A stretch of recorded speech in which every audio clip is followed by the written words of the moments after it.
नमस्कार दोस्तों, आज हम बात करने जा रहे हैं एक ऐसी सच्ची घटना के बारे में जिसे सुनकर आप बहुत ही ज़्यादा रोमांटिक हो जाओगे। ये घटना उत्तर प्रदेश के बांदा जिले की है। वहाँ जब एक अधिकारी होता है जिसका नाम राजेश शर्मा होता है और दूसरे का नाम नितिन शर्मा। तो दोस्तों, जब नितिन शर्मा का ट्रांसफ़र हो जाता है और तो वो उस हवेली में पहुंचते हैं जहां पहले से जो विजय शर्मा थे। विजय शर्मा बताते हैं कि यहाँ पर रहना, यहाँ बहुत मैं तो यहाँ से जा रहा हूँ, तुम्हें यहाँ रहना है और ड्यूटी करना है और यहाँ हर चीज़ का इंतज़ाम है, शराब का और शराब का सारा इंतज़ाम है। और ये हमारे जो पियून हैं, चपरासी हैं, जो मोहनलाल जो भी जिस चीज़ की तुम्हें ज़रूरत होगी वो मोहनलाल तुम्हें प्रोवाइड कराएंगे, सारी चीज़ तुम्हें ला के देंगे मोहनलाल। तो दोस्तों, इस तरह से फिर नितिन शर्मा का जो उस हवेली पे ट्रांसफ़र हो जाता है तो वो बांदा ज़िले में ही ड्यूटी करने लगते हैं। और जो मोहनलाल, उनका जो पियून चपरासी होता है, उनकी एक बहुत ज़्यादा खूबसूरत कम उम्र की बीवी होती है जिस पे नितिन शर्मा का दिल आ जाता है। और वो ये जो अपने सहपाठी होते हैं, विजय शर्मा जिनका ट्रांसफ़र हुआ था, वो यहाँ से जाने वाले थे, उनसे ये पूछते हैं क्या ये भी जो मोहनलाल की बीवी है बहुत ज़्यादा खूबसूरत है, क्या ये मेरे साथ रात बिता सकती है? तो विजय शर्मा कहते हैं नहीं, हम लोग तो बड़े लोग होते हैं, हम तो अपनी बहू बेटियों को अच्छे प्रमोशन के लिए किसी बड़े अधिकारी के पास भेज देते हैं, लेकिन ये छोटे लोग बहुत ही खुददार होते हैं, ये ऐसा नहीं करते। इनकी बीवी, मोहनलाल की बीवी तो बहुत खूबसूरत है, लेकिन ये ऐसा कभी नहीं सोच सकता और ना ही हम इसके बारे में ऐसा कह सकते हैं। लेकिन मोहनलाल, तुम्हें एक कॉलेज की लड़की को जब ज़रूरत पड़े ये ला सकता है और तुम उसके साथ मौज मस्ती कर सकते हो। विजय शर्मा वहाँ से अलविदा लेते हैं और चले जाते हैं। और फिर इस तरह से नितिन शर्मा मोहनलाल को, अपने चपरासी को अपने पास बुलाकर कहते हैं कि मुझे जिस चीज़ की ज़रूरत हो वो तुम समय से उपलब्ध करा देना। और फिर ऐसा ही होता है, जब रात आती है तो रात में मोहनलाल को बुलाकर कहते हैं कि मुझे एक लड़की चाहिए और शराब भी चाहिए। तो इस तरह से मोहनलाल कहता है कि आपसे पहले भी मैं उन साहब के लिए यही काम करता था और जो तुम्हें चाहिए तुम मुझसे बेझिझक कह सकते हो। तो इस तरह से वो लड़की को कॉलेज से जाकर, जिससे मोहनलाल की एक जान पहचान होती है उस लड़की से जो कॉलेज में पढ़ाई करती थी, इस तरह से मोहनलाल जो उस लड़की को ले आते हैं, नितिन शर्मा के रूम में उस लड़की को भेज देते हैं। अब जैसे ही नितिन शर्मा उस लड़की के साथ रात बिताते हैं, पूरी रात मौज मस्ती करते हैं।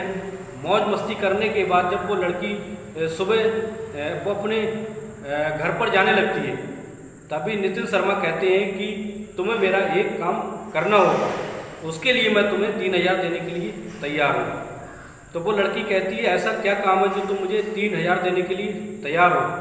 तो वो कहता है कि तुम्हें सिर्फ इतना सा झूठ बोलना है। वो मोहनलाल जो चपरासी हैं, उनकी जो बीवी है उस पर मेरा दिल आ गया है और मैं उसके साथ भी संबंध बनाना चाहता हूँ और उसके साथ रात बिताना चाहता हूँ, लेकिन वो छोटा आदमी है, वो इस बात पे राजी नहीं होगा, इसलिए मुझे ये चाल चलनी है। तो वो ये कहता है कि जब तुम कमरे से बाहर जाओ तो मोहनलाल से मिलती हुई जाना और उससे कहना कि कैसे तुम्हारे साहब हैं जो कुछ करते भी नहीं और रात भर का मुझे 3-4 हज़ार रुपये ऐसी फोकट में दे दिया। तो फिर इतना सुनकर मोहनलाल सोचने लगता है कि ऐसा कैसे हो सकता है। तो तभी वो लड़की जो होती है झूठ बोलने लगती है कि तुम्हारे साहब जो है नामर्द हैं, कुछ कर ही नहीं सकते और फ्री में रात बिताने का पैसा देते हैं। तो इस तरह से वो कहकर वो लड़की चली जाती है। फिर मोहनलाल के दिमाग में एक आइडिया घूमने लगता है कि उसकी बीवी जो होती है बहुत ज़्यादा खूबसूरत होती है और उससे कम उम्र की होती है, मोहनलाल की उम्र बहुत ज़्यादा होती है। तो इस तरह से मोहनलाल एक प्लान सोच लेता है कि साहब से तो कुछ होता नहीं, साहब तो नामर्द हैं, तो इसलिए वो अपनी पत्नी को अपने पास बुलाता है और कहता है कि उसकी पत्नी का नाम विमला होता है।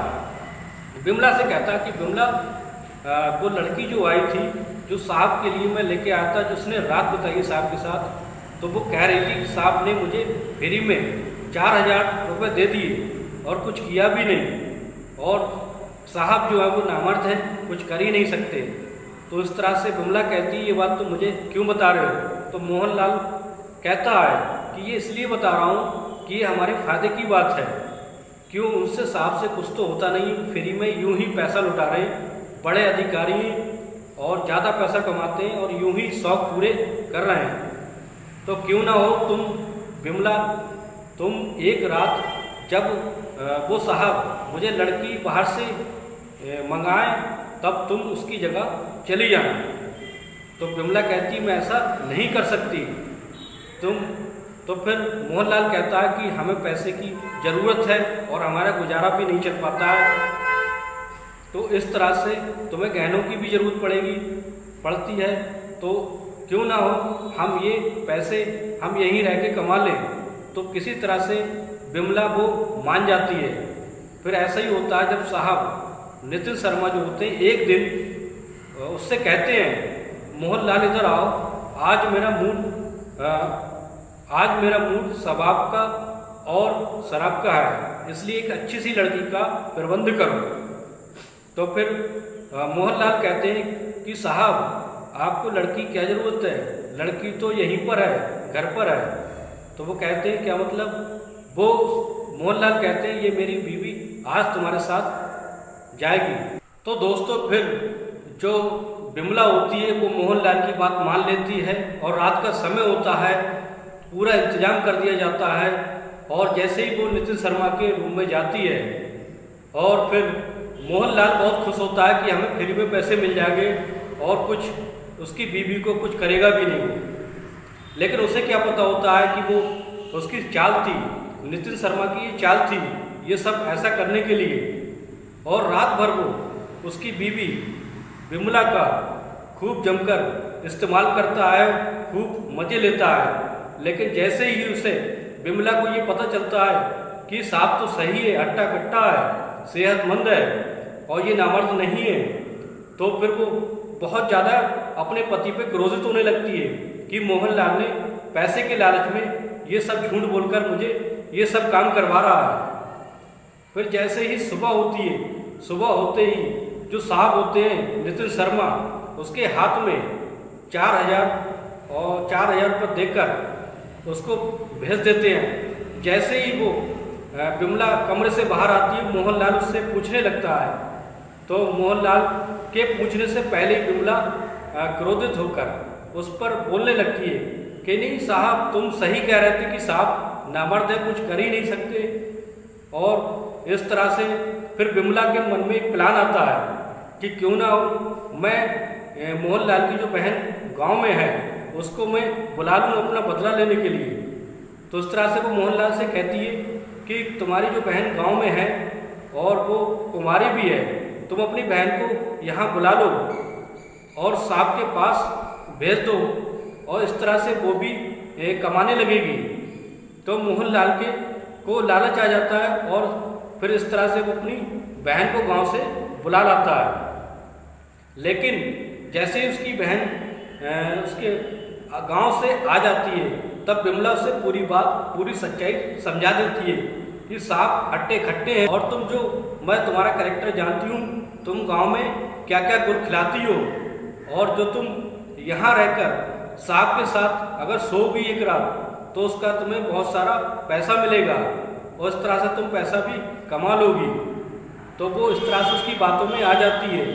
और फिर ऐसे ही दोनों नंद और भौजाई दोनों साहब के रूम में जाती हैं और साहब खूब अय्याशी करते हैं। लेकिन इस बात का पता मोहनलाल को नहीं होता है कि साहब ऐसा कर सकते हैं। वो मोहनलाल यही सोच रहा था कि ये सब साहब तो नामर्द है, कुछ करता नहीं है, खाली उसे सोने का शौक है और वो कुछ नहीं कर सकता। ऐसा सोचकर वो अपनी पत्नी और बहन को हर रात उसके साथ भेज देता है। लेकिन एक दिन इस बात का भेद खुल जाता है कि दोनों अकेले में, नंद और भौजाई अकेले में एक दूसरे से मजाक करते हुए कह रही थी कि सांप तो बड़ा ही मज़ेदार है और हमें मज़ा देता है, और ये तो हम समझ रहे थे कि ये तो नामर्द है। लेकिन जैसे ही मोहनलाल ये सुन लेता है, उसके पैरों की तले की जमीन खिसक जाती है और फिर वो कुछ नहीं कह पाता है। इस तरह से मोहनलाल को अपने किए पर पछतावा होने लगता है कि उसने पैसों के लालच के लिए ये सब क्या करा दिया। तो दोस्तों, ये कहानी थी कि आदमी लालच में आकर अपनी इज्जत और सब कुछ खो देता है।